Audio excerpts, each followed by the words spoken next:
Hi guys, and welcome back to Tech Tutor Thursdays. This week I'm going to be giving a basic tutorial on how to use the Home Improvement Reference Center.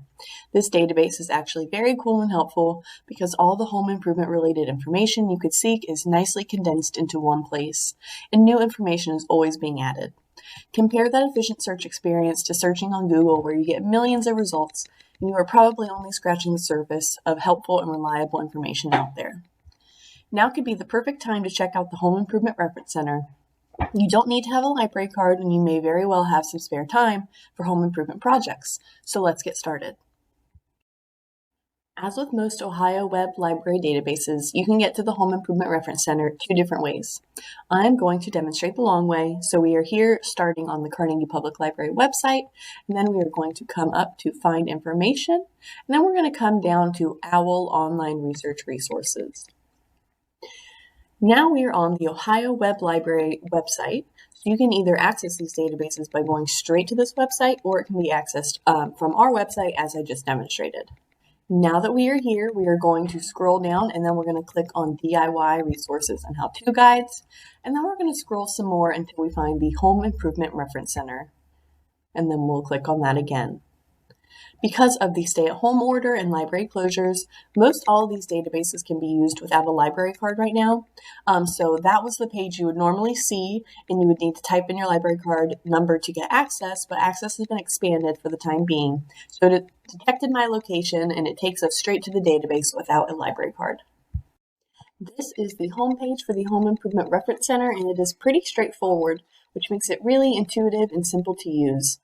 So up the top of the page, we have the basic search option. So if you know exactly what you're looking for, you can go ahead and type it here. There is also an advanced search function, but really I think the basic search should suffice for most things.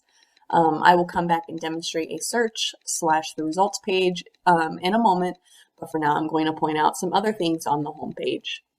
If we look above the search bar to the top left-hand corner, we see a link reading New Search, which is the button that will always bring us back to this page. Beside that, we have the Publications link. And so if we click on that, it takes us to a list of all of the books, magazines, publications, etc. contained in this database. From there, you could choose your favorite magazine and then search within that specific title, so that is pretty cool as well. At the middle of the page, we can see we have the option to see A to Z topics, or we can browse by categories. So if you think you know what you're looking for, but you aren't 100% sure, you could start in a category and browse from there. On the right-hand side of the page, we have our toolbox, which provides some more helpful links to how-to videos, conversion charts, glossary of terms, working with contractors, and then we have this homeowner's journal. So I'm not going to spend a ton of time there because those are pretty straightforward, but I will emphasize this homeowner's journal because I think that's pretty cool. We're going to click on this, and basically it is a PDF document that you can print out or download, and then you can keep track of different renovations and other information about your home.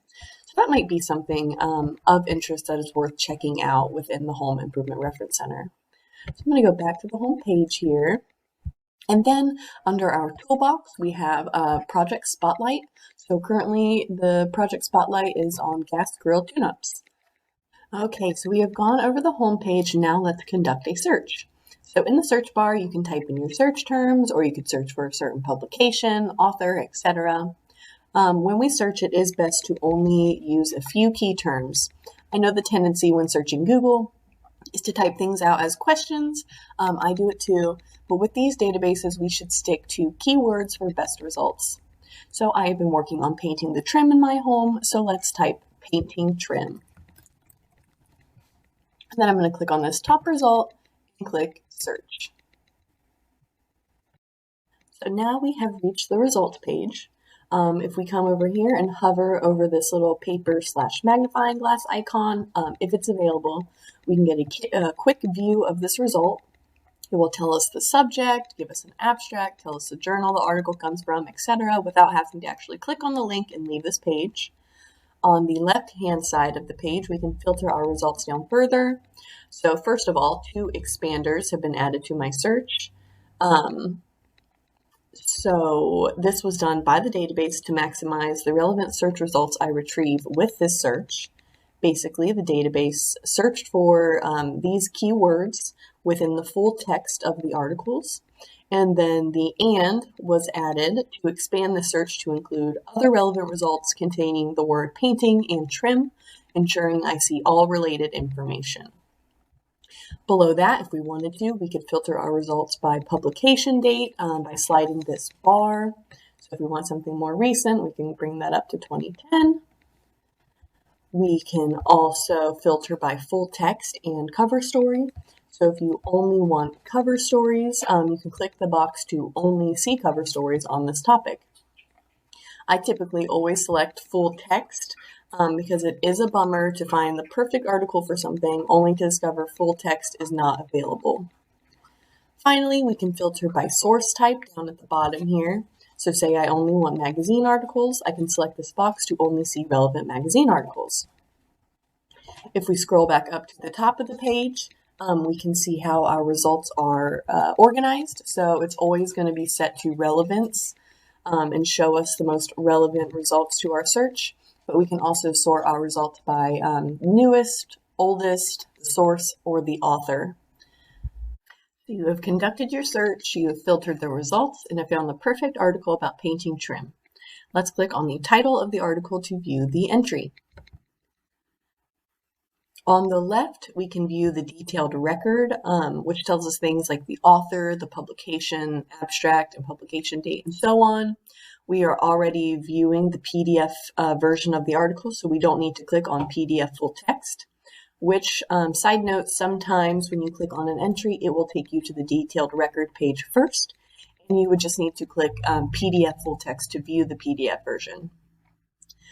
Under that, we can see the other contents of this magazine. So you can browse other stories in this issue, you can browse the full text.